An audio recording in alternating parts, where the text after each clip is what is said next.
بچوں، ایک دفعہ کا ذکر ہے کہ ایک چوہا جنگل میں ادھر ادھر ٹہل رہا تھا۔ اچانک وہاں پر ایک شیر نمودار ہوا۔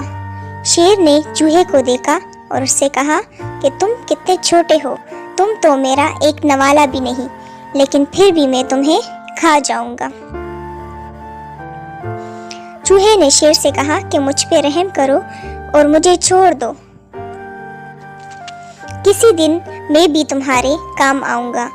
شیر کو چوہے پر رحم آیا اور اس کو چھوڑ دیا، لیکن شیر بہت ہنسا کیونکہ اس نے کہا کہ تم میری کیا مدد کرو گے، تم تو خود اتنے چھوٹے سے ہو۔